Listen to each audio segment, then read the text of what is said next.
Okay, so today is the second episode of us grieving over the loss of our pet, basically, and we became sort of an alcoholic last episode to deal with that. There's always some sort of in-character penalty for it. So, like, it's permadeath pet, so when we lose a pet, we can never get another one of the same kind, and we obviously can't revive it, so all the progress and loyalty and stuff is lost. But the psychological toll it took on us is basically that now we have to drink, we have to spend all our money at the beginning of an episode on alcohol, and we have to keep drinking it the whole time. So it's an economic penalty, but it's also it's also a gameplay penalty, because you'll be like woozy, and you'll your screen will be blurry, and you'll hallucinate what level enemies are. So Tack the Leaper, that one raptor, has helped us 2 times. One time he was blocking our way to the sludge fen just to warn us, like, almost right, we have a connection with nature. As a hunter or a druid, we can have the same thing. It's sort of like he's warning us, don't come over here. I'm not trying to threaten you to scare you like I want to kill you. I just am warning you that, oh, if you go here now, you'll probably die. And then last time it was the same thing, because we knew what level he was. He's like level 19. We saw that he was level 15, and I forgot about the mechanic how when you're drunk, it'll show you different levels than what they actually are. So we saw he's level 15, and that woke me up to, oh yeah, that's how that works. Because I rarely messed around with being drunk in the past. So there's so many fun mechanics like that that you would never use, but here it has like at least a story trigger that we have to do it. So even now, I'm going to still do it. The one thing we'd be excited to try is dual wielding, even though I don't have like a suitable offhand weapon or whatever. The one-handed axe we have is actually pretty good, so I would hope for like a drop, or I could get it from a vendor, but our money is going to be very strapped, so doesn't mean I have to be drunk like literally all the time, but I have to commit a lot of time and effort and resources to do it. But basically, the background of this is now we're feeling really shitty as a hunter, because our whole life we grew up like, as a kid. Our father accidentally killed our favorite beloved pet as a kid that he would sometimes use to hunt with and stuff. So he accidentally shot it with his bow. And then as a result of that, we decided to clip our own wings, and we said, okay, we'll never use a ranged weapon in protest of that, to show like we'll never sort of support or take part in the evil act that helped to kill our pet. So we were the odd one out. We were a hunter who had no bow or gun, so we were always made fun of and ridiculed and mocked. But despite that, we were able to rise above it and still get to the point where we were in the honorable position, the very esteemed position, of being able to tame our own pet. So then we're in Duratar, and we tame the raptor, and we feel like, oh, finally we've overcome this. All these rivals that made fun of us, who were better hunters than we are, or who mocked us for not using a bow, we've surpassed them now, and we're at that very rare stage that only a few hunters get to, which is to be able to tame a pet. But then our reach exceeded our grasp, and we came crashing back down because we didn't know how to feed it yet. And so I wasn't going to go to Orgrimmar. That was just sort of, I didn't know that you don't start with that ability. And so we starved it out, or ran away. So then we felt really bad. So then the penalty for that one is we went to the undead areas to sort of grieve over our loss and to sort of look death right in the eye. And so that is, we went to Turisfall, then we reached Silverpine, and we have Love at First Bite with the Warg. As soon as we go in there, that really clicks with us. And so that lasted us a couple episodes. We come back to the Barrens with it. We have some heat strokes coming back, which the explanation for that is hilarious, that I was using Wi-Fi, the one stream, and so I was sort of out of town and stuff. So I would substitute the in-character explanation for why I keep disconnecting because of Wi-Fi, shitty Wi-Fi connection, as, oh, we're having heat strokes because we're not used to the heat of Duratar anymore, because we spent so much time in the chill of the undead areas, basically. And then finally, we lose that to the goblins here, right, in the Boulder Load mine, which I mistakenly went to. See, I pay a penalty if I'm stupid or do stuff like that. So basically, I thought that was the one with the camouflage, but it wasn't. So this could be, in a way, like the Baron's wrap-up episode, but it won't be, because there's too many. Basically, if I clear out all the quests that are green or below, then I'm allowed to go somewhere else and I can come back. But there's so many quests still left in the crossroads, in Camp. It's not like I have to go everywhere like Camp Tarajo. Like, we leave some of these zones hanging and we can always come back. But at least the crossroads, there's still a lot left, and I don't have enough room in my quest log. Yeah, that's the price we pay, is that we have to be drunk all the time now. And so that is us sort of grieving with it. And I did introduce that as an idea early on, like, oh, if a pet ever dies. Yeah, this is just like a little guard barracks or something. So that's the biggest challenge of the Barrens. It's not anything gameplay wise. We got deterrence. I'm very happy to potentially get dual wielding, but there is something that takes priority even over it, is the fact of having to get drunk. But the fact of the matter is that Raptor Punch increases your stamina. I don't know if that would really constitute it. We were getting all these quests that had to do. That explains my title too. Quest of the Troll Spirit, not as in like Quest of the Human Spirit, where you're trying to find some existential meaning in your life, like what Truman does in the Truman Show. But no, it's more like, I love that joke I made about Jim Carrey. Like, I don't always. What was it? It was like, if you don't like me when I'm doing fart jokes, you don't deserve me when I'm doing existential drama. Like how he started his career doing that, and then he went totally in the other direction. But no, it's like, I don't know. Yeah, we got a whole bunch of quests to do with liquor too, so we should almost focus on those more than anything. Like, what do I have? The Forgotten Pools we did, so we just have to turn it in. This chick is in the crossroads itself. Centaur Bracers we can go find. We can do that. This is all going to be stuff. Where is this person? Morshawn Rampart, Horde Outpost between the Barrens and Ashenvale. So a lot of these we basically just completed. Yeah, see, even this we have to do with a keg. A powerful brew. Like, I assume all this stuff is going to get us drunk. In fact, our character can barely contain themselves, so let's have a whole bunch of hot bars for that. We're not doing it for the buff, right? We're doing it for potentially getting drunk. But I'll combine it with other stuff. Yeah, we have too many quests in here to even be able to pick up any. So I can turn some of these in. Yeah, I mean, this is going to be... The Barrens is unironically an entire game.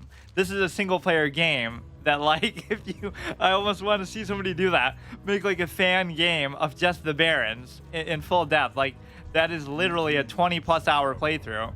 It's just nuts. Bags and sacks I wouldn't mind, but again, I don't have any money. But yeah, even if I was to dual wield, is there something I could use with this main hand axe? Because that's even what I'm using now. It's better than the two-hander, and so any offhand would make this work. I don't know whether you can even use one-handed swords. I honestly forgot. I feel like you can use two-hand swords, I'm pretty sure. What you want? So here we have one quest there. Let's try to turn some of this stuff in. I'm trying to do this first-person look when I'm actually talking to somebody now. It's more RP intensive. The times we live in are as fickle as the shifting winds. It's important to remember what is true and lasting in this world. Yeah, not our pets, apparently. And to preserve that, everything else is a waste. You found a fissure in the earth with gases bubbling from it. Strange. This may be the answer to our question, but we cannot yet be sure, but it is a clue. I'm grateful that you found it. Obviously, we can't pick up the quest that would tell us to go into the Wailing Caverns. Like the one you found at the Forgotten Pools, there may be fissures at other oases in the Barrens. If so, then perhaps the fissures are the oasis' source of life. We must test this. Here, take these seeds.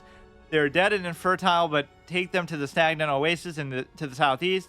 If there is a fissure there, then place the seeds within and observe. Okay. Or sometimes you can read, like, there's something a little different here. But this is basically when you go to turn it in anyway. Have you been to the oasis? Was there a fissure? We forgot that he just talked to us. We can repair there, and we can see, like, maybe there's... No, but I have to keep reminding myself that, you know, we can't buy anything. We can sell stuff, though, so we have even more money for... I try to keep it, like, relevant to what the shopkeeper would potentially use, but there's not much I really can sell. I can't believe I don't remember that offhand. I feel like you can, but...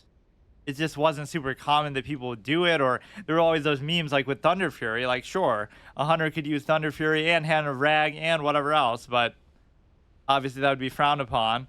Or like that one hunter bow that gave you infinite ammo from Kill Jaden would be so cool, but then a rogue gets it. Hey man, what can I be doing for you? Apprentice Taylor. I can teach you how to turn found cloth into cloth armor. He sounds like he's saying it as a statement, but it's a question. Oh, can I teach you? I don't know. You tell me. You're supposed to be the trainer. So, yeah, we've exhausted quite a few beds. I've rested like 5 episodes. Oh, look at that. I'm even carrying the drink. That just shows you our dedication to being drunk. But I more so want to keep it up as a debuff, not... It's not like being drunk in town is going to have much significance. I came to the crossroads from the south seeking help. I only found cowards. Okay, I read this. Consumed my hatred. Perhaps you know the pain of uncertainty, perhaps not, but know this. I stand here every day from the sun's rising till its decline, scouring the horizon for more of those monsters. I've killed every pig man I've come across since, Quillbores, but my thirst for their blood is far from quenched. Perhaps instead of heading north, because they killed his wife, I think, right? The Hearthstone card, I forget. I don't know the Horde lore super well, and I've forgotten more Alliance lore probably than most people I've ever known, or at least I know it up till all the retcon bullshit like Mist of Pandaria. I mean, even Cataclysm was a good idea, like to sort of revamp the world. I was somebody who was a fan of that, at least in concept. Not that I really played during Cataclysm, but it's like, you had seen the same zones and the same basic stuff in all those areas for 3 full expansions. So you wouldn't want to see it be like that forever. Imagine if it was still exactly the same as it was in Classic, or very similar even now, right? So the changes were good, but maybe some of them were a bit arbitrary and forced. So it's a good idea, but maybe not the best execution. But my thirst for the blood is far from quenched. Perhaps instead of heading north to the crossroads, I should have headed to Tarajo. You, Hunter, you could help me. Kill them, kill as many as you can. Bring me their tusks, and we will celebrate their deaths together. Bring 60 bristleback quillboar tusks. Now, what does that have to do with Camp Tarajo? What are you talking about? Perhaps instead of heading north to the crossroads, I should have headed south. Does that mean I would have to go there to be able to do it? We abandoned a small torn camp when we were separated. She held 3 of the bristlebacks off by herself. Wow. But the odds began to overwhelm us. I led some away only to see her overwhelmed by newcomers. In my rage, I turned to face my enemies, but they brought me down easily with their vast numbers. I woke to a torn druid tending to my wounds. He had come across me on the gold road as I fell. Please, Hunter, find some sign of my wife. Find Mankirk's wife and return to him in the crossroads. Oh, I thought I just turned one in, though, so I should have been... Oh, no, because I picked up another... Yeah, well, cuck your wife. Too bad. But, yeah, we actually have 20 quests. And, again, you might question why I leave some of these hanging, but what would I have to do to... Like, what are the ones that are actually relevant to our whole idea here? This one has to do with booze. This one has to do with booze. What? You do not have a pet. Yeah, thanks for reminding me. That's not. I mean, this one you could theoretically do anywhere. I don't know why he's mentioning Camp Tarajo. This one's not even in this zone. That one we can do later. Windshear Crag. So, as overwhelming as it seems, there's not actually as many as you might think. Glory. She's like the boss lady here. The land, the water, and the sky. Oh, this is the guy that the guy was talking about in the far watch post. He's like, Thrall thinks so highly of her, but I'm not so sure about her. The land, the water, and the sky are all as one. It is your eyes that deceive you with such separation. Earth Mother is all those things and more, but you're not even a druid, dude. You got a whirlwind axe. What are you? Identity confused. Well, what do we have here? Has Cargal deemed me worthy of another recruit? And I can't argue with you. You are 60 elite. This is the right pose for that. POV. Grunt POV. Alright, you want to earn your keep within the Horde. Well, there's plenty to do here, so yeah, I know, because my quest log is goddamn full. Listen close and do what you're told. I'm happy to have met you. Thrall will be glad to know that there are more females. Oh, really? You're acknowledging that. Like you and I are taking the initiative to push forward in the Barrens. I like how she has to specify that. Planestrider Menace, your first prayer will be easy. Planestriders to the east have been harassing our food supplies and have become a nuisance. Put down the Planestriders and return to me with their beaks. Like 7 beaks and return to her. Only one quest for all that. Yeah, I don't know what class you would extrapolate her as being. She's a warrior by all outward appearances, but she's talking about the Earth Mother and stuff. Not that you can't have those combined views. Random level 40 guards. That's what would be funny when you attack these zones as like a level 60, right? It wasn't always like 5 levels down, like, oh, level 55 guards. So it made it much more fun, or I would solo flight masters and stuff. That was so fun to do as a mage. You could like palm pyro, kill the flight master, and get out of there. And I farmed that Tenaris one so much, dude. People got so mad. It's like what that one rogue did in the wetlands where he pissed everybody off.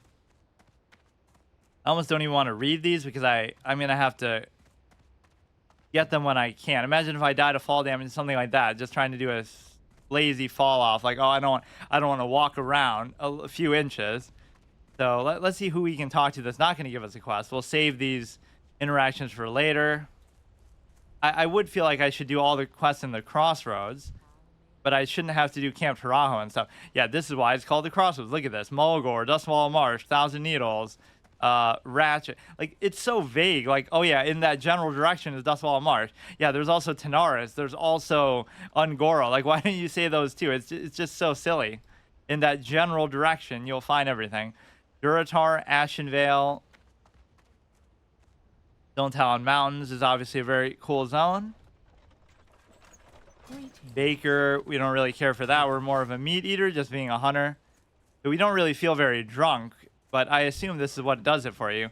So we're wasting an item that could potentially be useful either for selling or for other purposes, like just the buff. But we're doing it because we are in this drunk mindset where we have to ease our emotions. Have a look at my meat, my friend.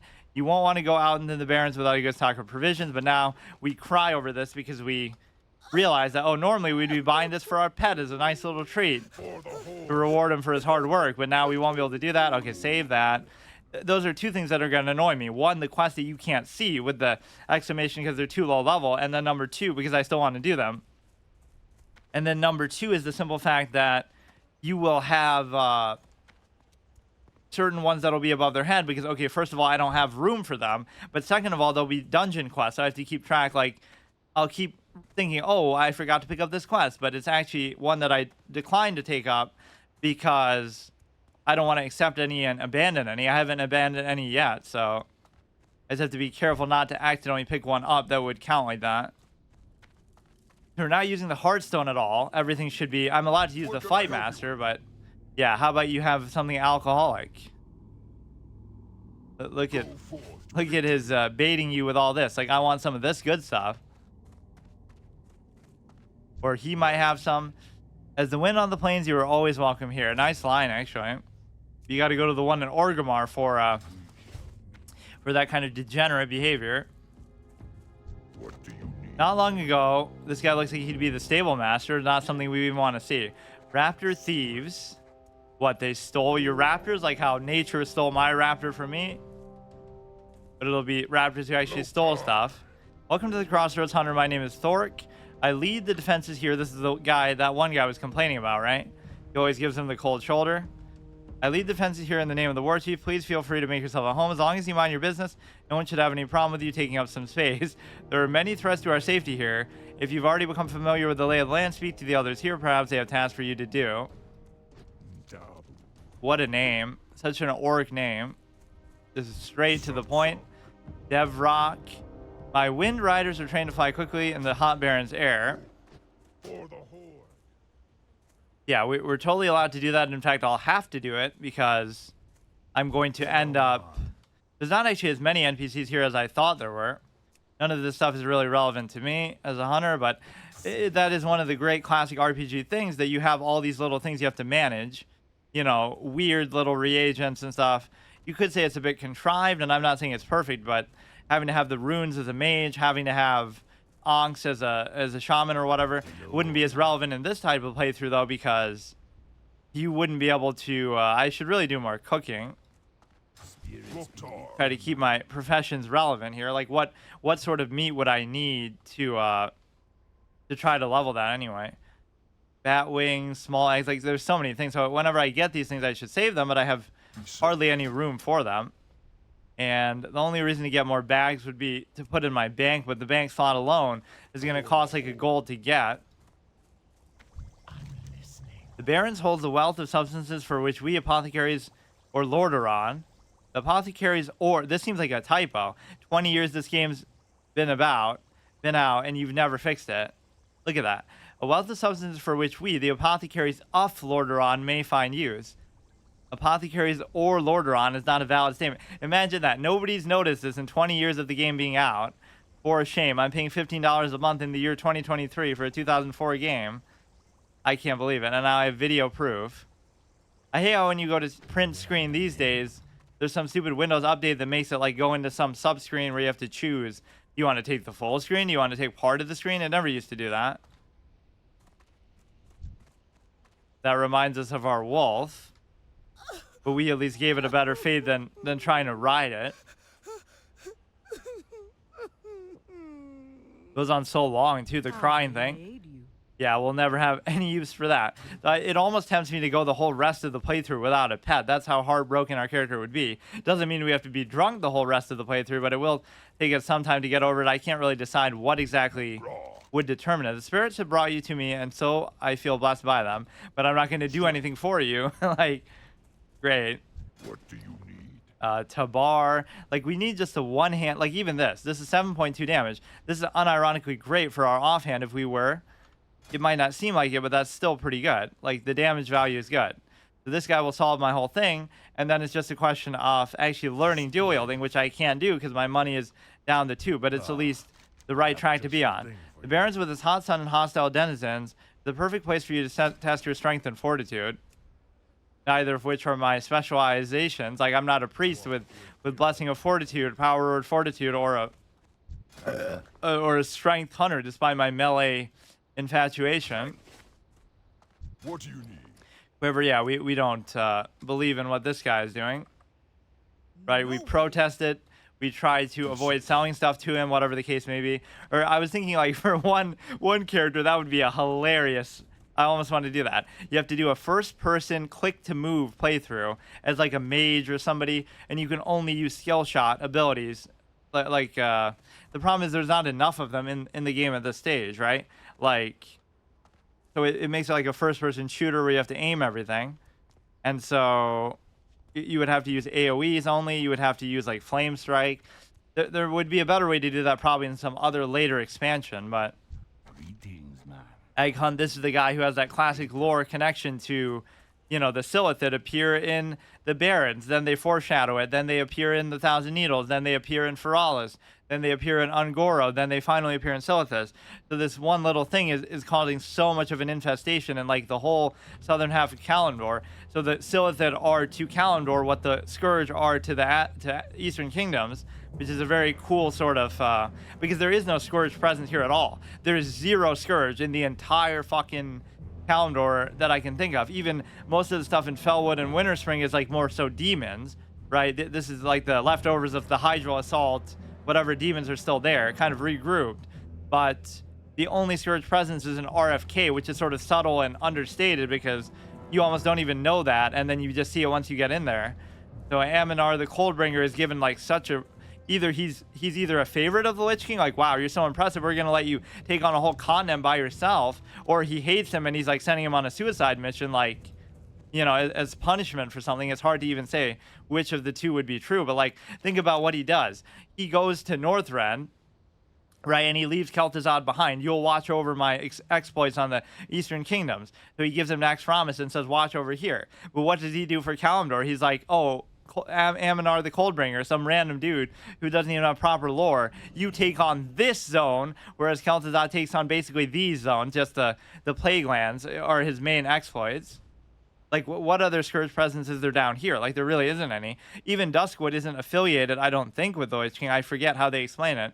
That almost has some other cause, and it's to do with some other weird, like, the Riders or something. I can't remember, but... You know, you don't really feel the Scourge's presence except there. So as impactful as they are, it doesn't feel that impressive. Like, for all that Arthas did, he has, like, 2 zones to his name. Everything else is just random stuff. I mean, obviously, Tirisfal and Silverpine are sort of the undead still fighting against them, the Forsaken, but they basically won the battle because they're undead zones. There's not really a whole lot in Hillsbrad. I always loved Hillsbrad, just aesthetically as a zone. But, of course, the PvP and stuff could be cancerous. Blood and thunder. I don't know what exact quest I want to do. I have to at least save enough to come back, but I actually won't. So the bank space is tight. A lot of the stuff is just tough because I really don't know what to do with it. Like, that's been one... like, even when we're flying, don't drink and fly. Just keep that out to show what we're going through here. And yeah, our priority should be doing all the quests that have to do with that. So it could be this one. 5 Savannah Lion Tusk, 5 Plainstrider Kidneys, 1 Thunder Lizard Horn. I don't even know where there are Thunder Lizards besides near Camp Tarajo. That's the only place I remember them. Stolen Booty. Shipment of Boots. Where is it, though? Head down to the Pirate Camp. Oh, that'll be the same place we just went. Stagnant Oasis. So we'll just try to do as many of these quests as I can, but I'm prioritizing those ones just for the RP of it that we're just obsessed the last 2 episodes. with liquor and trying to soak in our depression over this event. That is a huge deal, right? That's sometimes all that RP is, or that's my favorite way to do it, is like you're not forcing it or going into it with a preconceived notion. You're just like, whatever happens dynamically, naturally during the course of the playthrough, it's a big deal. It's not just, oh, it just happened and you move on. It has to define and have real consequences for the rest of the playthrough. Even something as simple as that, like we're so traumatized by that loss that we'll never get another wolf again. So we can't get one from the hinterlands. We can't get one from anywhere that would be, you know, the same basic species of thing. No wolves. We got the raptor. I think I said that the one as a kid was a cat. It was like a Duratar tiger. So we won't be able to get those, just period. Whether that should count as like one of the Savannah Hymen or like the rake, right? Would that count as the same thing? The rake is the same as I guess it's similar enough to where we shouldn't be able to do that, but I just know the rake is pretty good. Mulgore, we could stop by. I almost don't even want to go to Camp Taranjo at all, but I don't know why that guy was sort of edging me there, like, oh, go kill some quillboar by there. There might be more of them, but you know, they're kind of all over. Yeah, we're coming here only for one purpose. Rub it in our face that, oh, we could dual wield and we could even buy that thing. We wouldn't be able to afford all of them, but maybe I should just sell all these swords. I'll assume. I love even being in the dark about that. People might be like, you're stupid. How could you not know that? You play the game so much and you're such an expert on it and this and that.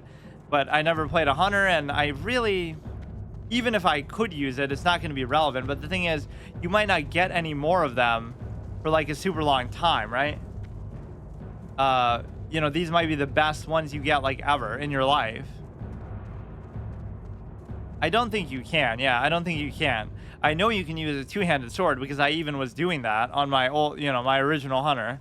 Then I only got to like level 25. We have that coal car chest key thing. Oh, he baited me, made me think this is the end. Let me look through my bank and stuff a little bit.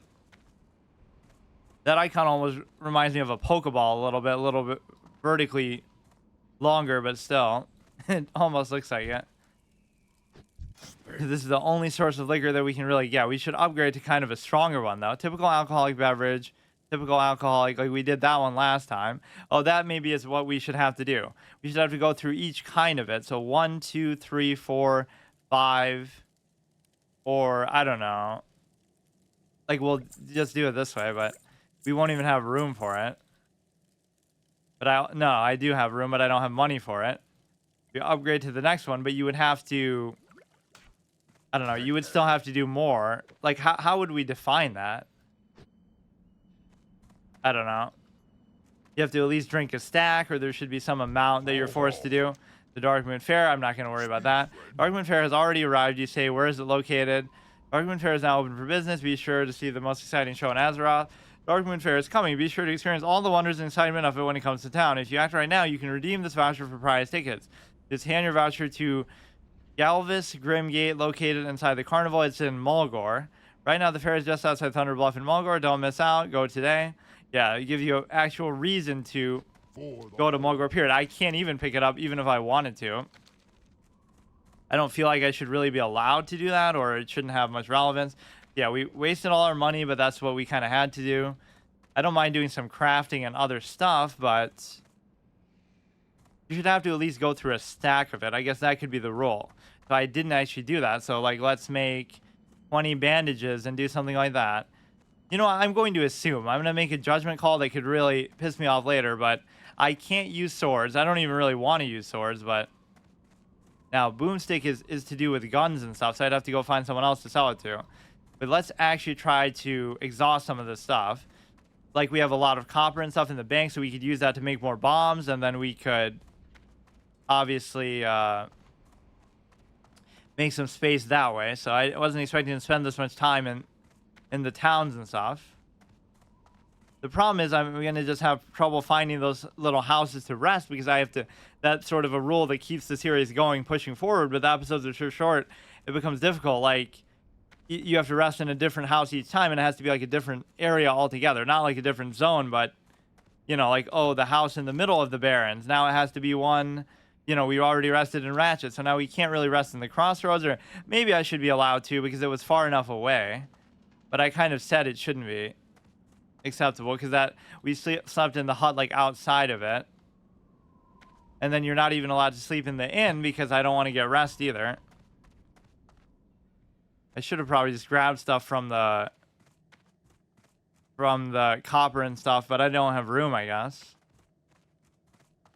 I'm trying to sell some of these weapons off. I'm going to take a big gamble and just assume that hunters can't use swords, one-handed swords.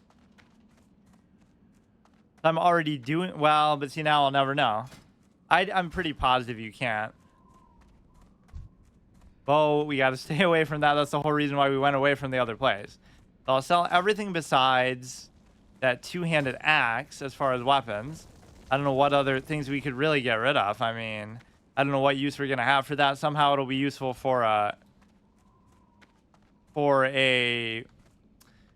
what do you call it? Some kind of engineering thing, or like, I don't even know. This is too much junk. Like, what is this even for? I don't think I have a quest that even mentions it. Got rid of that raptor punch. This is going to be just something we can turn in. A lot of the stuff is just to do with engineering. We're going to do a lot of running around. We'll have to go back to the bank. Let's just sell it to a proper weapon vendor who would actually have use for it. This is kind of a good rule because this is exactly how Bethesda or somebody would do it. Armor merchant. Where's the weapon guy? Here. Arms of Legend.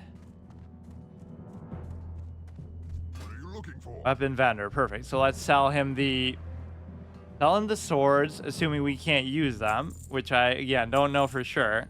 Engineer's hammer, I don't know whether you can use maces either. Like, or you know what, that one we should keep just for the RP of it. The fact that I'm something of an engineer myself, so that is fair to do. You shouldn't really drink rudely in front of somebody. That'd be so dumb if we could do it though. Look how good it is.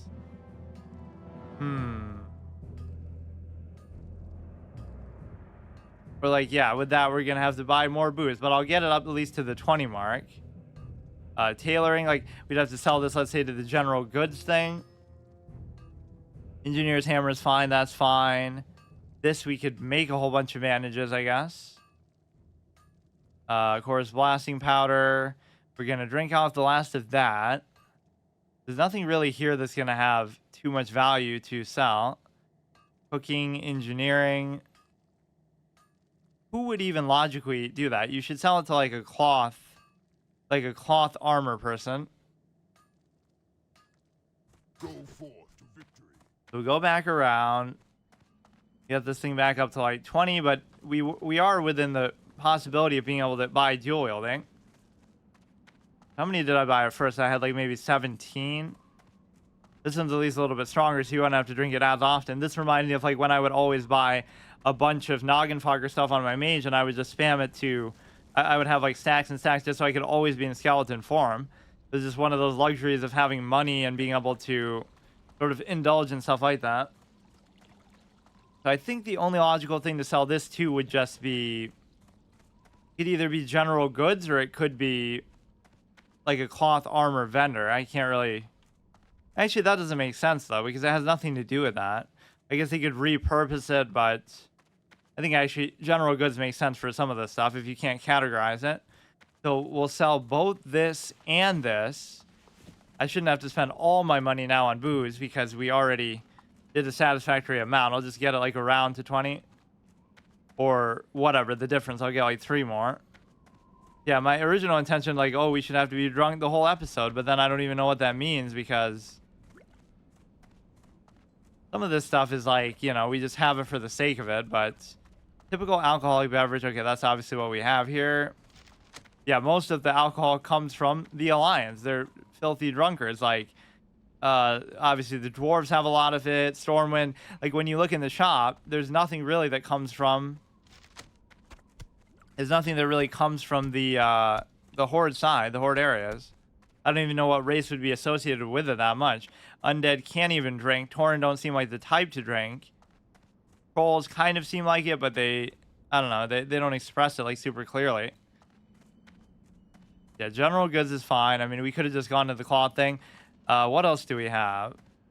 The wool bandage is kind of important, and we don't have enough of them, so maybe I shouldn't even do that, but the linen ones are almost insulting at this point. And then we can go craft a whole bunch of bombs, let's say.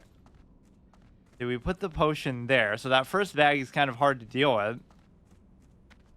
General goods, like, it kind of makes sense, although the fact that he sells ammo is kind of, turns us off a little bit. Always very rude to craft, like, right in front of them. So yeah, let's fill up our booze count, and then we get to sell this.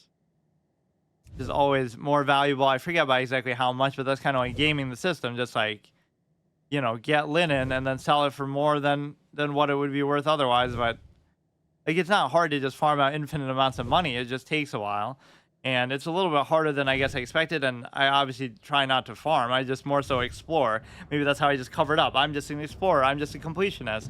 I'm not degenerately farming. Do we sell this sucker? 2 silver. So I'm very excited to get the thing that is going to be dual wielding capability. That one we can drink. And then the rest of this stuff is just going to be either quest items or some kind of a thing that we don't really want to get rid of. So let's see what we can take out of the bank. Maybe there's some engineering thing. I definitely need more bombs. We're going to need them now more than ever because I was even spamming them last time. Just because in the absence of my pet, it feels like I need a little extra push here. Some of this stuff is like speculative, whether you would actually find it useful or not. But like this we can get rid of. And yeah, let's just try to dump all the copper, even if it might be useful later. And that could be an issue though if I overdo it. You feel sober, we can't have that. Two-handed sword. Okay, now that I know for a fact that you'd be able to use. Let's try to stack some of this stuff up if I'm sure I'm not going to use it. What else would go in here? We have so much linen and we have so much of the copper stuff. So let's do like... The thing is, it's going to be hard for me to get any more copper because... Or no, it wouldn't, because we would have like Mulgore as a dump for it or other things. But once it's gone because you can only use each node once in the world. So to the best of my memory, right, we're going to have to be very careful with that. Oily Blackmouth can stack on there. Deviate Fish can't go anywhere. Yeah, like I won't worry about it too much, but if I need it for something kind of valuable later, that is going to be a big consideration. Some of this stuff I don't even want to carry on me, but let's keep the bombs up here. The alcohol is here. And then these are all quest items. This is fine. Just trying to organize this a little bit. Let's try to take out like at least 2 of those.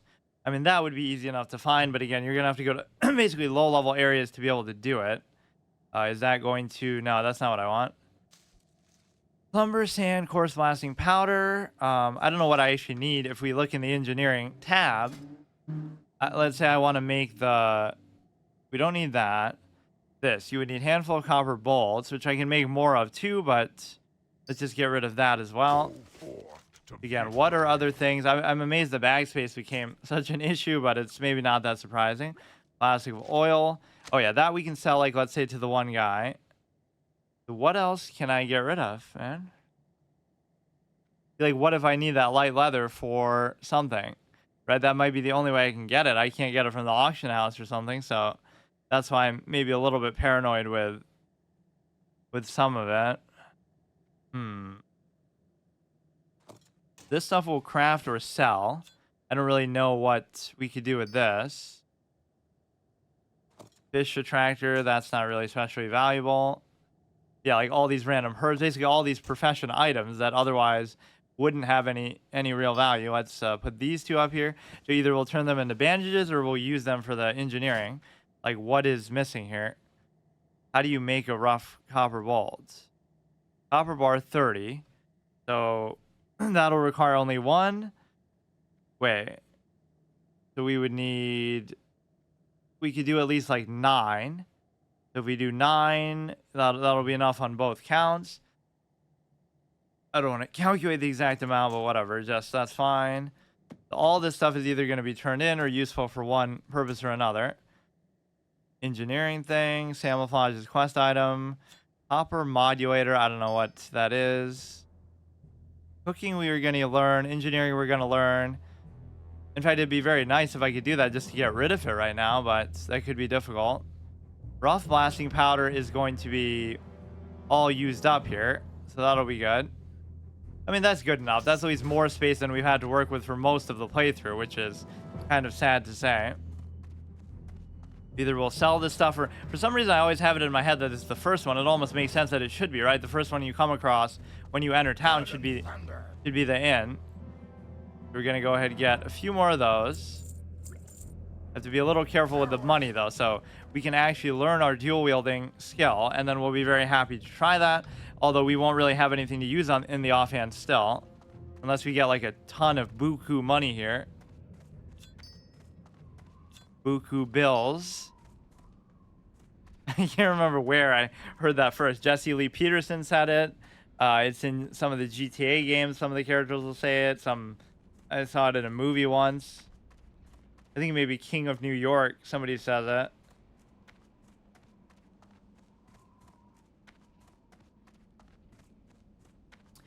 Yeah, we'll keep chugging that stuff away. And I'm just trying to think like what here would be of value. The biggest thing I'd like to do now is pay attention to the meat. Because if you're able to do that, then you can just... You're not going to be killing bats. You'll be killing stuff that might drop eggs. You'll be killing stuff that might drop that. So anything you do, including fishing, but I don't want to do it in like a contrived way. So much of the time I've been either feeding the meat to my pet, which we don't want to speak of. Either we've been feeding it to the pet or we've been just maybe selling it. Although I think typically I haven't been doing that just because... But I haven't been cooking it at the very least is the point.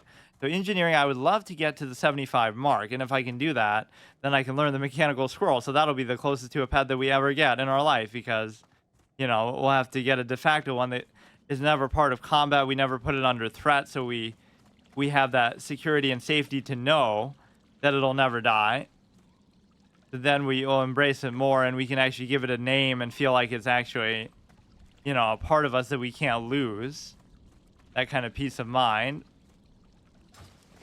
Let's make as many of the bombs as possible, which I kind of do need anyway. Or, first of all, we have to make these, but I'm not going to... Wait.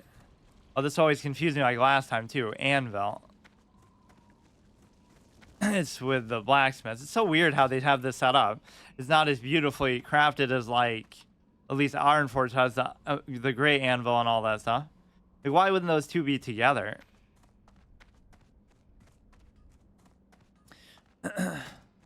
And yeah, you still have to have a blacksmith hammer, which is kind of insult to injury with respect to, you know, you're not a blacksmith, but you still have to waste your space doing that. We need at least, like, let's let it get up to, I think maybe 9 was as many as we need, so maybe I don't need all this copper, or now I'm going to have nowhere to really put it. Isn't that as much as I can make? Because it'll take 2 of those, and, or is that not just something you can buy from some vendor? I forget. you can make it, but you can also... Oh, rough stone. I'm not going to have that, though.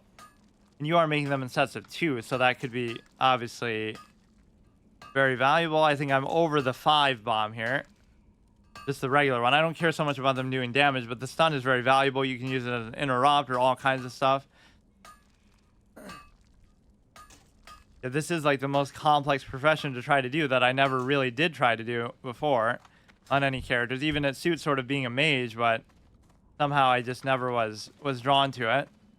As if you don't have enough CC and little tricks and stuff up your sleeve anyway.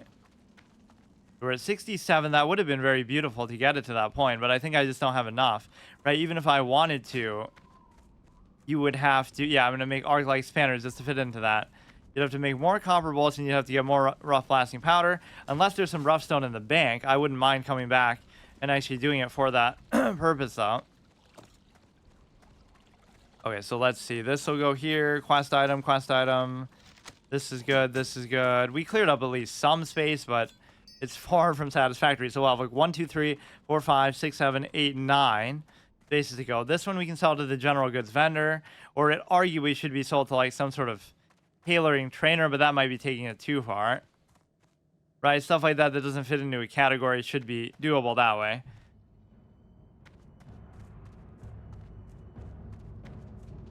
So that's fine. Some of these are quest items, but some of them are going to be with us for a super goddamn long amount of time. Imagine it's like somebody's sack lunch. Bring this guy food for lunch as a quest, and then it takes you like a year of in-game time to actually get around to doing that. Like, we even have our own food spoilage thing that I can't carry food over till the next episode. But that would only have been relevant if we had the pet. Like, we can't feed it to the pet, basically, what's the meaning of that. This seems a little bit tedious, but I don't mind dumping the linen or the copper bars. The only thing I do mind is not having the ability to actually do this because I don't have the rough stone. I don't know whether I have it or not. I don't know whether I should be using it so flippantly or not either. I have 2 stacks of the bombs, and whatever I do is just gonna replace one inventory hoarding scenario with another, because yeah, I don't even have rough stone at all. So what if I need it in the future? 20 there, 17. Like, this is just unfortunate. I think with this, even we have the 2 stacks. Is there not just something I could get rid of? This feels annoying. Those gems and stuff are going to come into play later too. I might actually just sell them as bandages and just let it be because I don't have room. I want at least this much space, like the 2 bags. Actually kind of insane. Yeah, the one thing I haven't done in this playthrough is have like the hardcore tag on, just because it's sort of an opposite interpretation moment. Some people grief you because of it. Other people will respect you, like general trade goods. Do you have any recipes in there that would be whatever? It makes sense to me. That's fine. And then we'll sell the bandages here. Just go like that. So then we'll have enough to actually get the dual wielding capability. I won't have enough to get a weapon for it, but any sort of offhand one-hand axe. See, this is why I'm keeping all the ones that I get, whether they be green, uncommon drops or whatever. But the fact of the matter is we haven't really gotten any like that. We've gotten a lot of one-handers. So despite our alcoholism, we've still been able to secure enough money to get a very valuable skill. I wasn't expecting to be able to do that. Or it's almost like I should be obligated to still do this, but at least I had to go out of my way. I think it cost 20 silver, just on instinct. And it has a lot more significance than I thought. I thought, oh, just use the 2-hander, but somehow it doesn't seem that good to me. Or even just do this one as well. Okay, beautiful. This is going to be the best shape our bags are ever in my whole life, so I better enjoy it. Because again, none of this stuff is going to part ways with me very soon. They're going to be quest items. They're going to be, you know, just utility stuff that I want, recipes that I don't have room in my bank for. It becomes a bit more of an issue here. This is still valuable for now, but I have half a mind to sell it, but I won't. Like, obviously, till we get a better 2-hander period. So now I wouldn't have been able to use the copper stuff to craft anything, would I? Or like if I had a stack of the coarse blasting powder, that could maybe do it. But I don't think we have anything to put it into. Yeah, we'll go check out the trainer. I won't be able to be too picky about what I get from it, because I think we already know what I want. Like when we get male armor, like would that really be worth it anyway? I don't see any coarse blasting powder, or we do have it. We do have it, so if I could just... That seems like the perfect opportunity, actually. Why don't we just max that out? They're kind of in the same area anyway. We'll be like 1 extra, so is there not something I can do with it? I can't believe that. Or we could sell it to some vendor, I guess. We could make... Or no. Those are different things anyway. Whoops. Okay, whatever. We'll go to the trainer and then we'll move on with our life and go to the barrens. I'm like wasting so much time here. Or I feel almost more compelled that I should have to walk there. You're sober, like I'm saying sober entirely too much. But getting it out of the way in town isn't entirely fair either. I should have to do it out in combat and stuff. Okay, we'll just do it like that. I'm satisfied. Or like we got cucked on bags so much in this run. Like it took me so long. Maybe Duratar is just bad about that. The only place I got one was Tirgard Keep.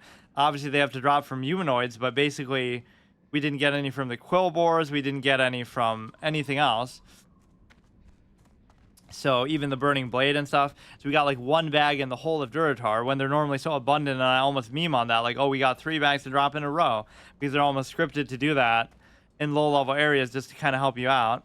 So we're kind of behind, I think, already on the skills that we could learn, but I definitely don't think I kept up with the skills in the other runs. It's just like it wasn't that important, because like, oh, you're playing a warrior, so just don't learn taunt and all the defensive stance stuff, because you're not going to use it because you're playing solo anyway. So it didn't seem as big of a deal then. But the one class I really want to do is a mage, because that's what I am at heart, is a mage. But my original character, but obviously I wouldn't dare to say I did a permadeath run that way. Like, or you know what I had in my head is the dimensions, because it had been so long since I even played this game.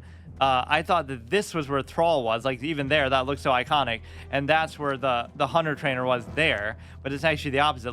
Look how we get the biggest venue there. That's the hunter trainer thing. That's bigger than Thrall's fucking base of operations. That's so good, because it's like you just feel so much more important. It's not as fancy, but like, why is that so much bigger than anything else? So yeah, there's nothing really else to do, I guess.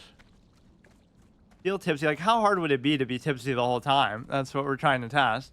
I guess I should feel like I have to keep upgrading the liquor every time, but we're not going to have enough money to even afford it. But that's part of the point, is you have to pay the penalty that way.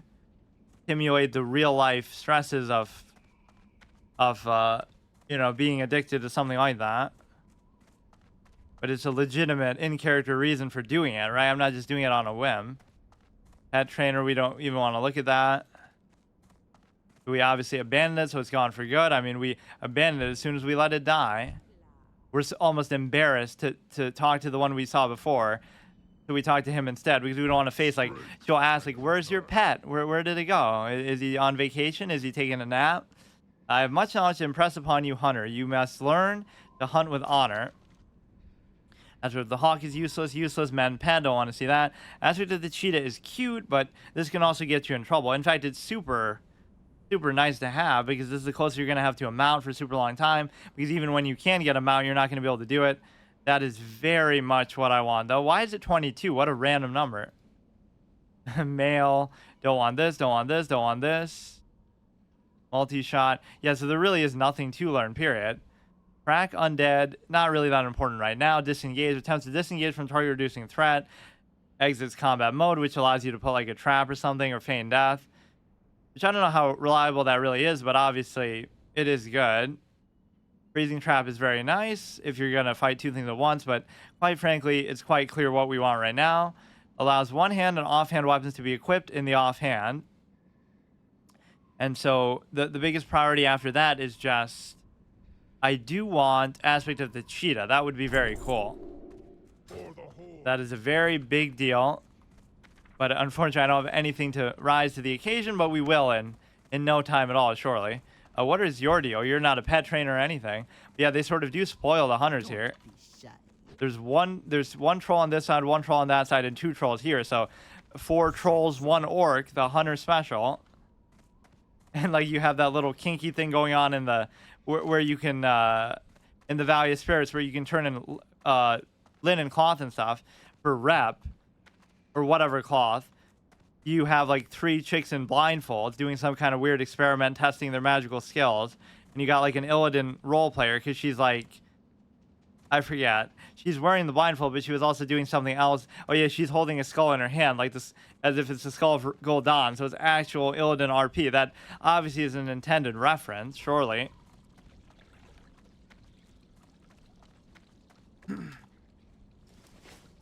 So we got deterrence, which is going to be as good as we can get for now.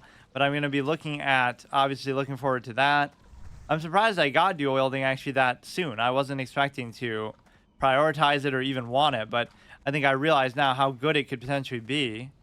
I'm just kind of dying for an opportunity to actually use it. So I'm going to have to live off the liquor that they give me from these quests, which presumably they do get you drunk, but 5 Storm Stout, or he won't even give you any. What a jerk. I guess it's only really like 1 or 2 things. Or there was another one that you have to go in the Wailing Caverns itself.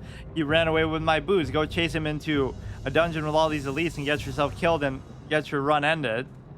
So we'll walk back to, you know, with what money we have left. So any sort of even white or gray one-handed axe that we can use would be very good. Let me double check the bank, and we'll also get a little bit of booze. It kind of punishes you if you go AFK though, because, you know, it'll sort of kill my buzz. But yeah, it is a fitting penalty. I just don't know how much relevance it has in town. I'm almost, it's not like it hurt me that bad last time, but so this is a main hand weapon, and we do that just to save space in my inventory. But in the end, once we get something else, we're going to have to. So we technically have been dual wielding the whole time. It's just cosmetically.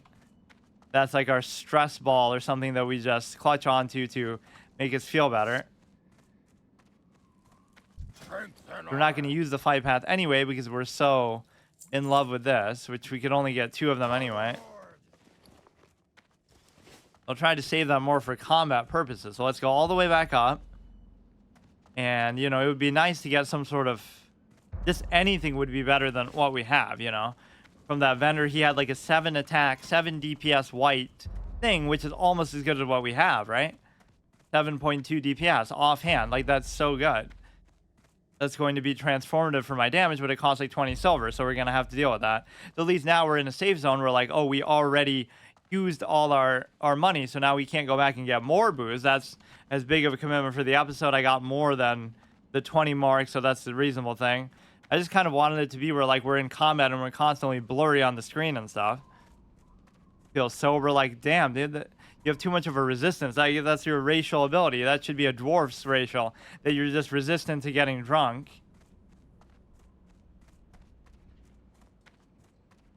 Drunk, wasted, love you, darling. The room memes 101.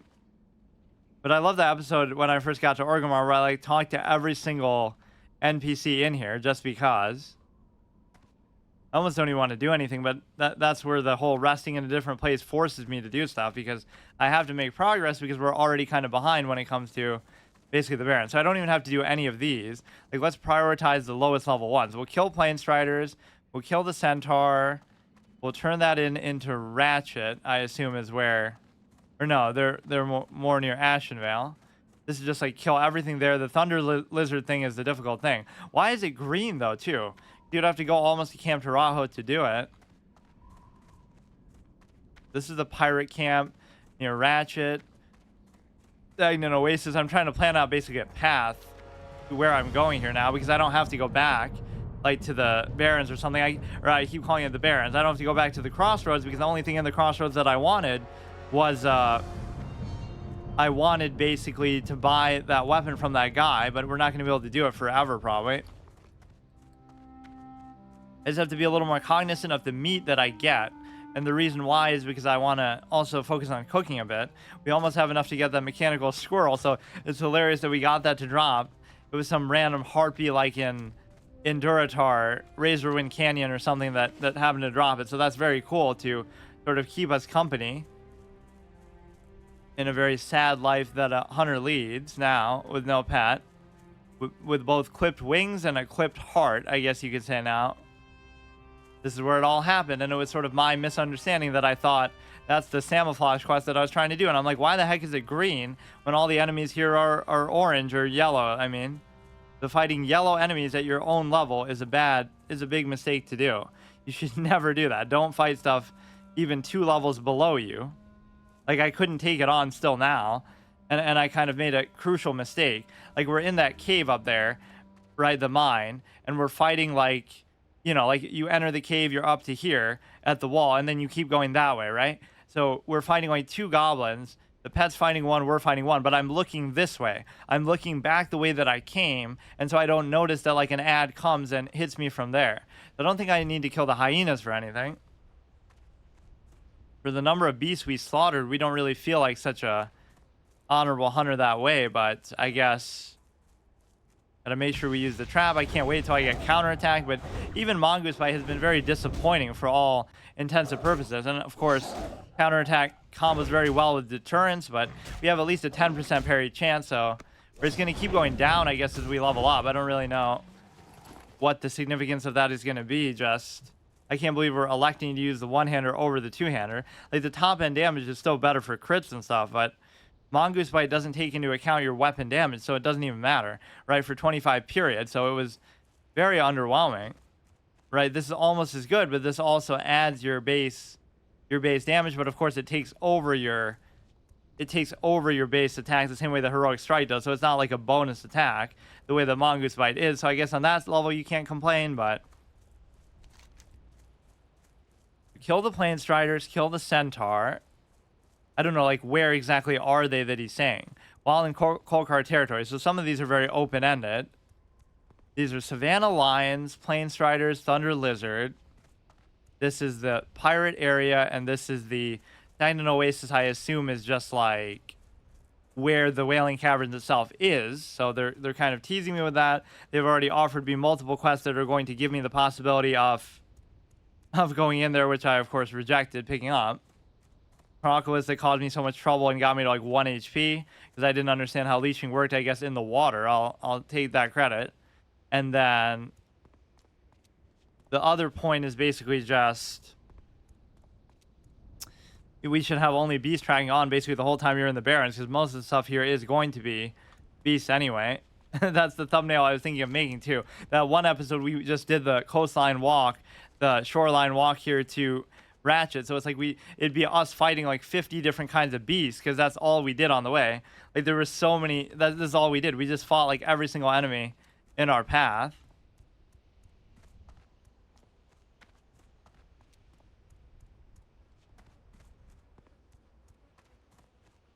I would like to do longer sessions of this, but this is kind of a day where I can't seem to really do that. Let's at least get some of the stuff done. In fact, I almost want to get all of these quests done that are green, right? There's nothing that I can't do. That's just a turn in. I almost want to cut across and go to Ratchet, right? It's not like I have any business in the crossroads. I can go to Ratchet and then I can go from Ratchet to... I'll kill anything on the way, although there are some Plane Striders up here, but they're kind of Plane Striders everywhere. The Zebra, like any of these would be suitable pets, but we're not even thinking about that right now. I almost still don't even want to drink, but when we run out, we run out. I mean, that's going to be it. It's unfortunate that we don't have enough to... These are even a little bit stronger, too. Like, these are so pathetically low level that it feels almost like cheating, but yeah, that's not my drunkenness telling me that they're level 11 either. They genuinely just are. So these should still drop it. It is like a great class, so these are probably either the right ones or at least acceptable ones. That wing clip DPS is on fleek. And surprisingly, if you have extra mana, it might still be the best thing overall to do. A little bit too much of an obsession with these light feathers. I can't turn them down because you know, my mage instinct compels me. Plane Strider beaks. But yeah, see, is that Plane Strider meat going to be actually... Well, actually, I'm not even supposed to look at the professions out in the field, and I certainly can't use them. You have to be like in a town, so I'm going to at least assume that's going to have some value. I mean, I like to just fight everything that's in my way, but... I'll make my trip back to Ratchet again. Turn in the one quest, which... No, it's not even there, though. The chick I'm turning it into is, like, near the Morshan Rampart, which is, like, near, Ashenvale, I guess. Right? Isn't that what it said? Between the Barrens and Ashenvale. Steel Arrowhead. That reminds us. That gives us PTSD trauma in our head. We have a flashback. Remember when you pulled out the steel arrowhead from your beloved pet as a kid that your father mistakenly and stupidly shot into its corpse? Drink more liquor as we're thinking about that. All these psychological points. The fact that is like the god tier RP that only I could do. Because we see a steel arrowhead looted, a random gray item from a dead raptor, that triggers that PTSD moment of what happened to us as a kid. Thereby, we have to drink liquor that's in our inventory for that exact purpose. Like, it's all necessary and relevant and actually objectively on point with what you're doing. Like, it makes perfect sense, but it's so specific. That is an event that we've talked about. That is a moment that is an item that exists in the game as far as the gray. And that is a thing that we're already struggling with our alcoholism just because of the loss of the pet. I mean, you do have some good defensive options here with respect to your mitigation. Like, we're going to be mitigation capped as honor. I mean, that would be a fun kidney. That's just something else altogether. That I guess we could sell. It's nothing particularly special. We have the 5 agility that we got like from some vendor in the. We got something totally different. You have to have the stomach to skin and gut these type of beasts on a regular basis. Maybe touches close to home because we can only imagine what the goblins did to our pet. They had it for dinner potentially. They don't waste anything either. Or do they do it just to stick it to us for all the goblins we killed? But like, basically, you know, we didn't have the time to even cremate it or to give it a proper burial. And the reason why is because we were so overrun and we escaped with our life. So we sort of saved its life once, maybe just from the spider thing, but it wouldn't have died. It still had a good amount of health, but we were at least doing it the honorable way. Like I said, a true hunter doesn't hide behind their pet. It hides behind them. There might be different Planestriders that's actually telling us about, but does it really feel like I'm level 20? Like, this sort of feels like a joke. I mean, obviously, once you're able to dual wield, you'll be able to tell, but I just mean, this is not exactly very impressive what we can do here. And so, it's going to turn into basically a no-pet run. At the beginning, I almost considered that, but I thought it would be boring because, you know, you want some sense of class identity, and you don't really feel like a hunter without a pet. But the main concessions were obviously it's permadeath pets, but also secondary, I try not to let the pet tank, right? I try to tank. My damage comes from mongoose bite, from counterattack, things like that. So I'm trying to mitigate and tank for the pet, and just it's doing damage in the background. I didn't even teach it the taunt ability, so all of that kind of goes in conjunction with that. You got to be careful when you're attacking these because they'll have like a whole pack that comes to their aid. That is a tempting thing to kill just because almost feels like a rare spawn. Okay, so these ones can drop it. I'm just farming grays, but it doesn't really do me any good either. This is where we saw Talk the Leaper the last time. And unfortunately, we're not quite as drunk as I feel like I should be.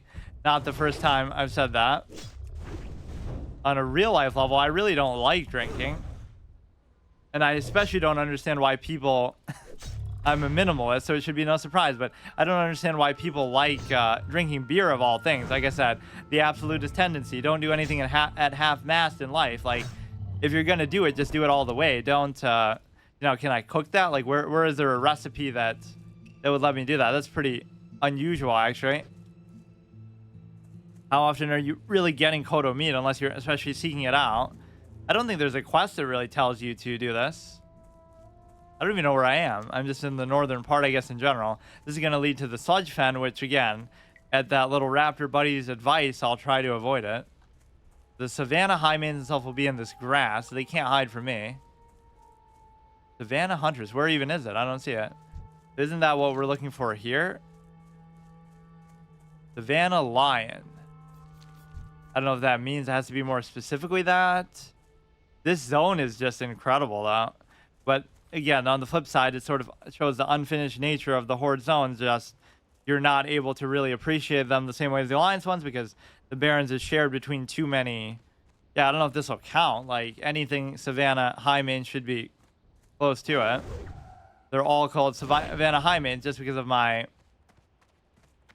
Are they going to call for help like those Raptors did?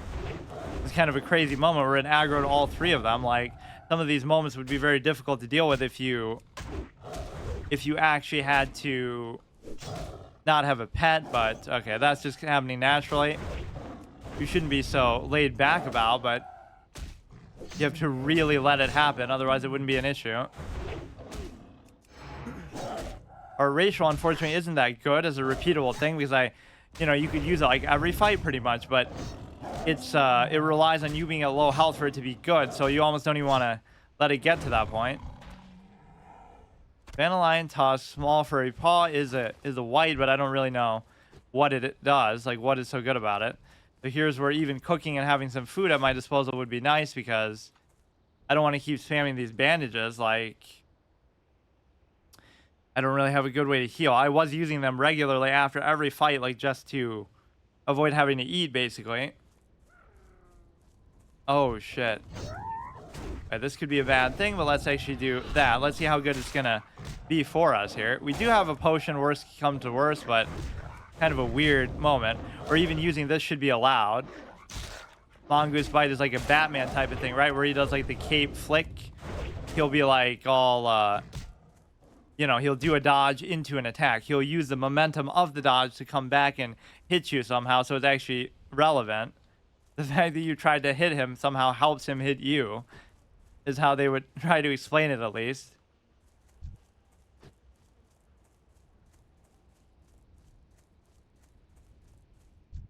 These don't really have anything necessary for a quest anyway. The reason why that we were using Hunter's Mark in the first place was just because we were able to sort of tell the pet to attack something. We weren't doing it for our own range damage capability. We were doing it for, you know, directing a target for that. So you would have to spend the mana to do it and just get the RP feel of having to actually give purpose to the ability. But otherwise you would say, like, why even bother learning it if you're not going to use range? Okay, these clearly do drop the tusks. I don't like being OCD about my log all the time, but just trying to remember, like, what else are we looking for? We're looking for plain striders and savanna lions only. Then the rest of the stuff is in very fixed locations, right? Even the thunder lizard is going to be a little bit out of the way. It's going to get actually a little bit annoying because you're not going to be able to heal very effectively. So maybe I made a mistake by selling all those bandages, but then I wouldn't have been able to get this dual wield capability if I had done that. Yeah, look how bad the damage on Mongoose Bite actually is. It has nothing to do with the use of the axe, right? It's a set value. I mean, you're able to basically spam it at times, but War Paint Cloak, 2 agility, 1 agility, 1 stamina, 1 strength. Like, this is better, but it's not much better. Like, you know, in a way, I almost just prefer the extra agility. Whatever, that'll give us a little extra thing to sell too. You feel sober. I'm not really keeping up with being a drunk. That's kind of a good way to look at it. Like, if you're so busy, you don't have time to be sad. You don't have time to drink and do bad habits because you're just so busy either doing work or even if you're just like playing games and getting really immersed into them. Like, use video gaming as a way to break your other addictions because it's at least a less harmful, less, not saying I'm encouraging addiction, but like, it's less expensive, for example. Like, oh, you go home at night every day and play video games, but once you own a game, that's it. Like, unless you're buying a new one like every week or something, it won't be that expensive for you. Like, look at WoW, for example. Oh, wow, this guy's addicted to WoW. What does it cost him? Oh, $15 a month. And a lot of his time, obviously, his whole social life and everything. But the point is that it wouldn't be quite the same. If you're addicted to alcohol, it's a weird comparison, but people would still make it. That could be costing you like hundreds of dollars a week for some people. It's insane to think about. We could burn the whole little patch of grass down. Gerardo probably gonna play some Overwatch. Amazing how all the viewers that I would play in chess are so substantially better than me. Maybe because they spend more time on it, but quite frankly, that's no excuse. So this is gonna take a while just to get even all of these. All for some bootleg stuff, literally. Bootleg liquor. I just wanted like the screen to shake. Like, just go all in. At least we've made an effort to be drunk, but it wasn't like a very convincing thing, so I can't be too happy about it. It's supposed to feel like it dominates the whole episode, but just the sheer economic cost of it, I guess, is the real penalty, if nothing else. The one code of honor is that we're not allowed to, if we dodge this guy and then kill him right after, then we're not allowed to use the mongoose bite that we got from him on the next thing. But if we're fighting two things at once, then you don't have to worry about it and distinguish, like, oh, which one triggered the mongoose bite, therefore, which one am I allowed to use? So this is that camouflage place, which the other one sort of baited me and, like, look how close they are. This is like a level 18 zone. This is like a level 12 zone. This is like a level 20 zone or whatever in the sludge fan. I don't even know what it is, actually. This is actually getting annoying as far as the healing, though. Because even as much lower level as these are, I somehow can't... I don't have any food. I don't have any bandages that I can use. I just sold so many of them that it feels kind of dumb. And I'm wasting my mana too much on stupid stuff, I guess. Small leather collar. Like, is that supposed to imply that somebody, it like broke free of captivity from some other hunter, that they were using the collar to... you know, as like a leash, or I don't know why they even dropped those.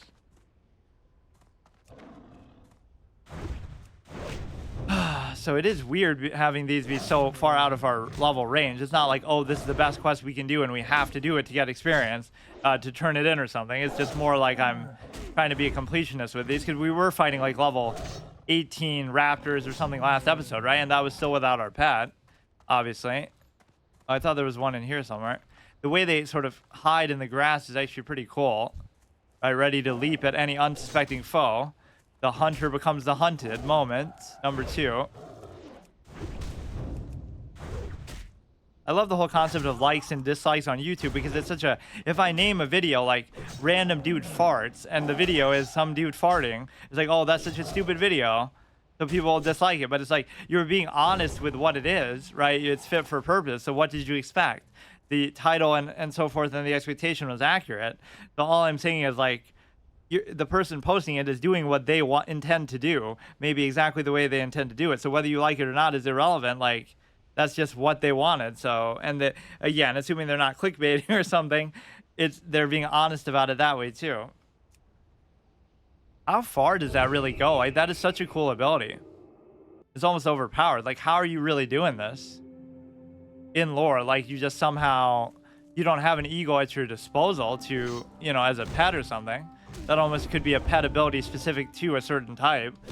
If you have like a certain bird, it's just your natural hunting skills, I guess, coming into play. But that is such an awesome thing, in fact, for this type of playthrough too, where I'm trying to do it all like, oh, it's almost like a blind playthrough of the horde areas or whatever, because my memory is so bad, I don't even remember anything. But you could use it to look at how insane that is. Like, you could look, like, are there any... there's a plain strider there. There's a raptor there, so I'll go kill them. Like, you're hunting, basically, for the quest NPCs when you don't know necessarily exactly where they are. We want the plain striders, which these ones might be more likely to drop them as we get higher up. We can check in on the chick at the Morshan Rampart to turn in that goblin quest. They're already pushing me towards Ashenvale, as if the game itself is trying to imply, oh, look, you're so over-leveled and this and that. So what else was there that I needed to do? Thunder Lizard is going to be a little bit out of the way, to be honest with you. Okay, that's not going to be a valuable. Cracked Bill. The Centaur are going to come later. The Thunder Lizard is going to come later. That's going to be the pirates and stuff. Yeah, let's just check in on this chick and see, like, what, if any, quest she gives us. What would be annoying, this is like the goblin effect that we saw the last time. Just the fact that they would run away a little faster than I guess I was expecting. You need that. You need that. That I almost want. Oh, I'm getting too many miscellaneous things. You can always sell them. Like, I would sell that to the general goods guy, the light feathers, but it just feels like a shame.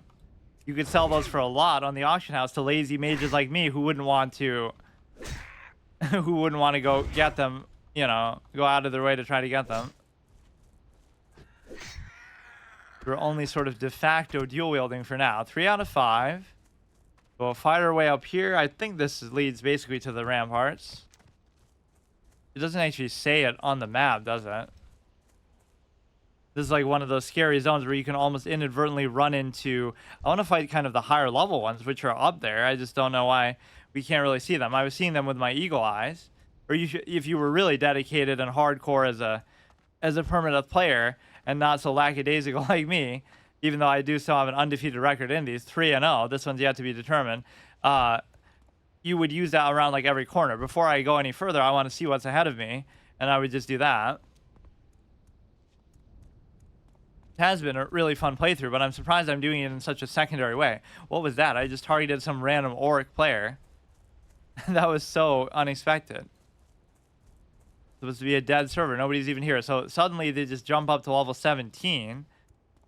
Oh, yeah, these ones. 16, 17. I try not to read the names. I try to just kind of rely on... It gives you an idea of where they are. Like, that kind of helped me with the Son of Aragol. Because I was so paranoid that one of those was going to sneak up on me, like when I was fishing. But then again, I wasn't paranoid. I was sort of totally oblivious that it was sort of creeping up behind me. You gotta watch out for the running away capability. I always give beasts the credit that, oh, they're not cowards like humanoids, where they would actually... It says he attempted to run away in fear, but he really didn't attempt. he just realized he was wing clipped by a master hunter, so he just gave up.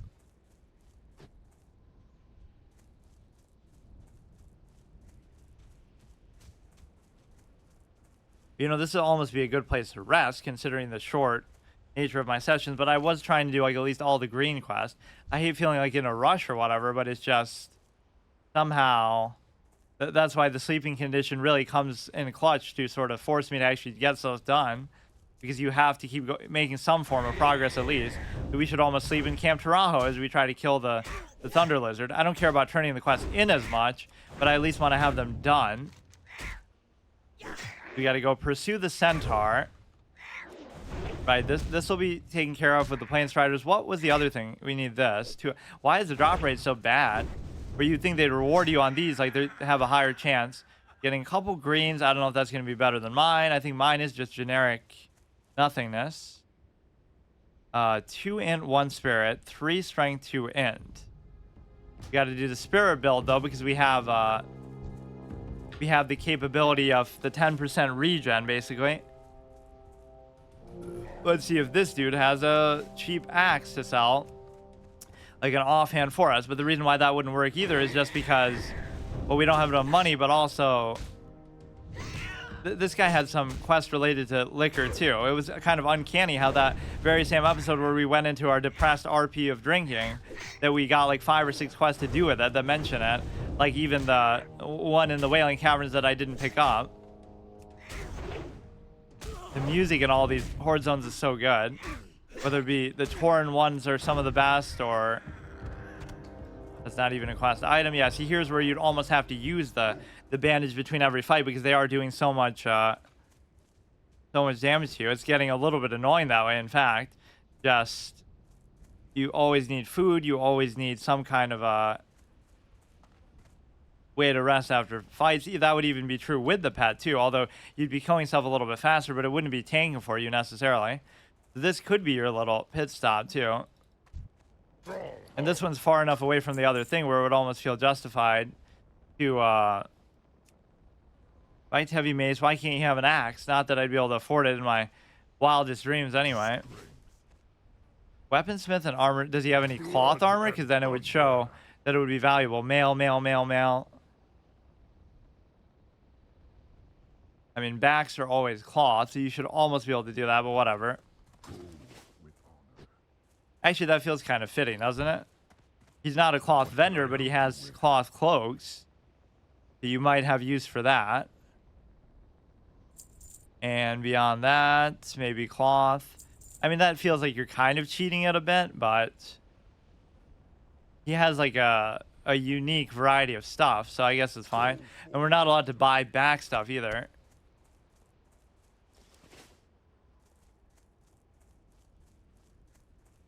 Here we go ahead, take care of these clown Plain Striders. That first quest is annoying me more so because I'm surprised the drop rate is seemingly so low. These are at least sort of level appropriate, so it doesn't feel too cheap. The most annoying feature of them, in fact, is the fact that they run away. Just gotta use wing clip all the time.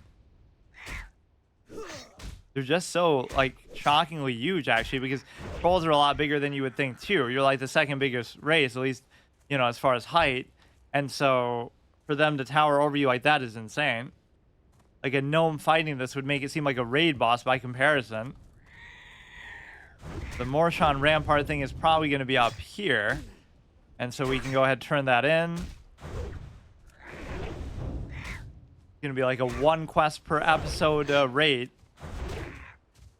We're actually going to hack something right after combat. That can happen if it's like right next to you. Especially if you're using AoE type abilities. I'm afraid my trap is going to get me in trouble like that somewhere along the line. Finish him off with the wing clip. Definitely don't want to aggro that. And these levels are a little bit up and down, but do we need the Savannah stuff? No, we got that. It's not even like I'm trying to pick on lower level stuff because whatever it's sending me, I'm going to do. But also, wait, but this is going to be the Harpy thing. So this isn't the Morshan Rampart, is it? No, this is totally off the base. And there's no sense going there until I get a quest that really tells me to, assuming there will be, which usually they do a pretty good job in these zones of fleshing basically every area out. Yeah, a lot of stuff is almost pushing me to the Stone Talon Mountains, which is very level appropriate for now, but it spans quite a wide area as well. But yeah, what could end up getting you killed is like you just forget, like, oh, there's a little night elf outpost here with a couple NPCs and one's an elite and they'll just one-shot you. Like, there are some weird random areas like that that are kind of unclear sometimes. Like, you'll just come upon this as an alliance player and just die. Getting a little bit lower than I would like, and I really don't want to use the bandages because it just feels kind of like, I don't know. These are kind of the perfect analogy of a being with clipped wings, right? They almost feel like they can fly, but they can't. But this almost seems like one of those that you can climb up, but this could get me in trouble and I'll die to fall damage. Like we saw that spirit healer check. Uh-oh. It's at such a perfect slant that it really makes it seem like it. Imagine dying to fall damage like on that. It couldn't be me. Yeah, that's for the first one. Then for the other one, we need like maybe 2 more. All these quest items just solely trying to troll me in my inventory, especially the ones that we keep for super long periods of time, which you could say are my fault, but it's like I didn't want to go to Undercity. That's kind of like a big event, and we got to make a whole big thing out of it and talk to every NPC, and we'll do a whole episode for that, so I didn't want that to be so soon, as soon as I was just there, right? We'll save that for when we go back there later, like when we're ready to go to Hillsbrad or Arathi or something of the sort. I always remember Arathi as such an iconic zone. Like when you first enter and you see like those orange raptors and stuff, there's just something about it that was very aesthetically brilliant. It's not most people's favorite kind of leveling zone because it's a little bit weird with the quests and stuff, and just there's all kind of random elites like the giant that pass around Stromgarde Keep and stuff. So like it might not be the best leveling experience, but it's definitely a very cool zone nonetheless. And yeah, Stromgarde was like the original Stormwind, or it was like such a big deal of a human city, but that gets taken over not even because of the Scourge or something. That's just totally unrelated. The what are they called? It's obviously not the Defias, the Syndicate or whatever. Yeah. Okay, so we need a few more of these Planestrider things. I wasn't expecting to be in this exact spot again. We did the same thing last time for the Raptor horns or whatever, because he thought, oh, they're so intelligent and it's the horns that do it. And the stupid goblins and Ratchet. You liberally go in with a little bit less health than you should, or you can really start using this like every fight too, right? Like how, or not every fight, but see, then you'll do that just in luxury, but then you'll end up getting yourself in trouble because you're not, when you need it, then you won't have it up basically. So I'll wait a little bit here. I don't have any cooldowns of any kind, whether it be the racial, whether it be the deterrence. So, I mean, that's like our first really good cooldown of any kind that we get. It's not really that good, but the main purpose is once you get counterattack. But, I mean, it can save you from dying, too. If you're getting low, you can get away with it. Getting blocked with your wing clip, what a shock. Yeah, it's like, imagine if wing clip only worked on things that actually have wings. That should be the RP requirement. Yeah, you can only use it on birds and stuff, but in a philosophical sense, we have clipped wings too, so that's the whole trade-off. We should be able to do it to anybody. We're just psychologically clipping their wings. Very dangerous spot between sort of two things. Yeah, this, I don't even want to say it, but like this game can sometimes have the worst community for it because it's so brain dead. Like people are such phony. Like if you want to be a rank 1 PvPer, then do it. If you want to be the world first raider, then do it. But don't give me this like half-ass, like they're trying to show off in ways that aren't significant or whatever. Like everything becomes an ego thing, but somebody's just playing the game. Like if you want to prove something, prove it. Become a world first speedrunner, world first permadeath player, best raider, best PvPer, then you can talk shit. Otherwise, nobody cares. So they're doing it just to, or you should almost be able to repair only at the one that has like leather stuff. it's easy to see like why that happens because it's a multiplayer game, I guess, or it's something that people just spend so much time on, but it doesn't really even make sense because there's no meaning behind it.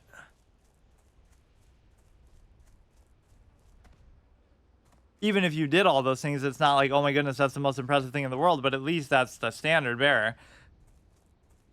All these people who would talk trash about something would not even have done that themselves. So at least, you know, you gotta observe the source. Although I'm always a fan of just high standards, period, but it's kind of just pointless when you're doing something a particular way.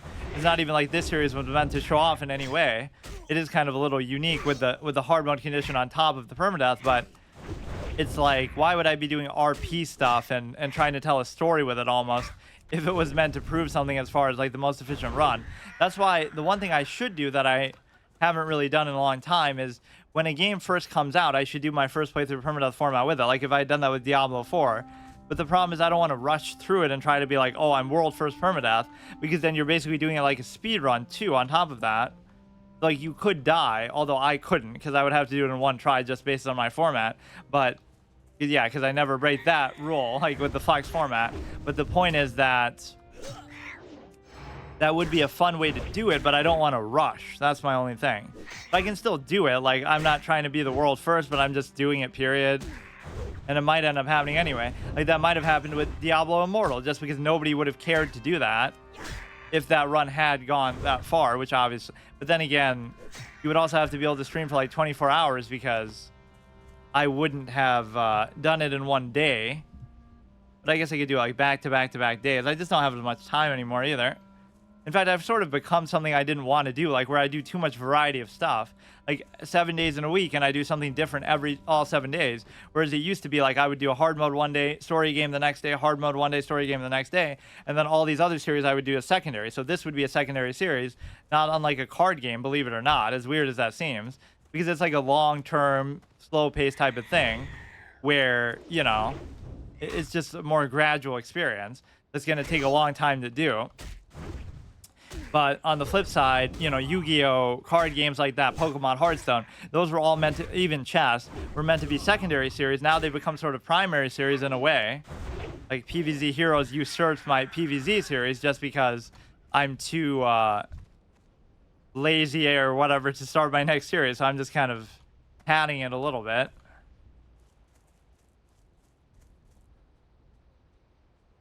I am padding that run, and don't call me Lily. That was a pretty good title from the pool levels.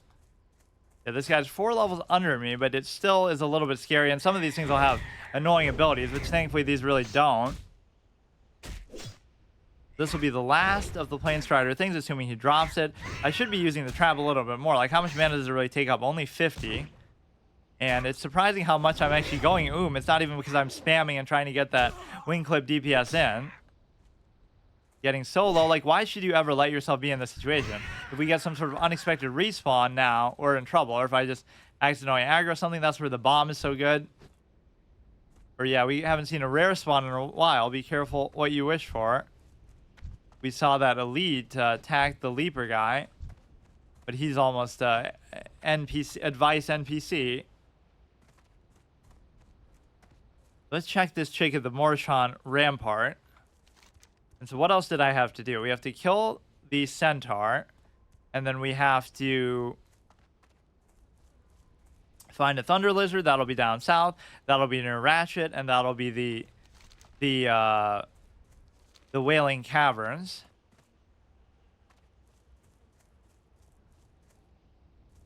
I don't know where in the Morshan Rampart, like what this is. It must be in here. Or there's more stuff over there. Did I even go to this part? I think I just kind of eyeballed it and then kept going. We were mostly just focused on killing the raptors here. Hey, look how hard the enemy my own level is going to be. I won't use my racial. This will be a hard encounter that might almost kill me. I'm getting like a lucky crit. We might get a couple good dodges. That'll be like, you know, mongoose bite trigger. I always try to do it when they dodge me. Because, you know, the one mistake, though, is I didn't use my trap. Now, I will use my racial just to try to cover up for some of this, but, yeah, I always keep thinking it's overpower. I have the instincts of a warrior still. But it's obviously the opposite, which is you almost would rather it be, you know, when you get dodged. Oh yeah, there she is. And so for the trouble of coming here, we can rest off there. That would be fine. And it would be fair, see here, to be able to rest in the other one too, because they're far enough away. So maybe I should be allowed to do in the crossroads too, but I almost count the other one as having done that. Wenicky Bolt Bucket. I'm very busy with my work, Hunter. I like how they can just identify that. You can certainly tell by my melee weapon and my frog, right? And my lack of a bow that I'm a hunter, clearly. Oh, look at how scantily clad we look now. Is that just because we... Or that's very barbaric in a different sense that you would dress like that. I'm very busy with my work. Unless you have something for me, it'd be best if you moved along. Yeah, the camouflage that my pet died to get you, you clown. Except that was my fault because I went to the wrong place. Oh, what's this? A camouflage, you say? What's a camouflage? But look at the way it moves when you handle it. And there's the sound of the intricate gears inside. Oh my, I want to fix it and see what it does. You could do like a goblin meme off the Amadeus thing. Like, it moves simply enough, like a bassoon in the lowest register, whatever. Like how he's having a salivating over the music. Like they copy that in How I Met Your Mother when he's describing the burger or whatever, right? He's like so impressed by just the movement of it that she's having like an existential crisis. Nugget slugs. I want to fix this camouflage, but to do that, I'm going to need some supplies. You just saw it 5 seconds ago, and now you want to fix it. I ran out of 17.5 gauge nugget slugs, and I'm going to need a bunch of those to work ahead. The closest place to get them is the sludge fen. Oh god. The venture company usually keeps them in their tool buckets. Go to the sludge fen and look in the tool buckets you keep there, then return when you've gathered enough nugget slugs. So how are you planning to get these on your own, Miss Level 19, with an attitude, if I didn't come along? So you're just using that as a front. It's not because of the camouflage that I gave you that you want that. You would have had me go there anyway because you don't want to go and risk your life trying to fight the venture call. You have plenty of beds in here. It almost makes us feel sad. In fact, we might elect to sleep on the floor because sleeping on there reminds us of our pet, where the pet would bunk with us. So it almost is something we don't want to think about. We'll sleep on like this little mat instead and just kind of reminisce about the time that we slept in Silver Pine with the pet. And we feel like we're all alone. It won't be the best night's sleep, but it almost feels right. I can't even get in the right position.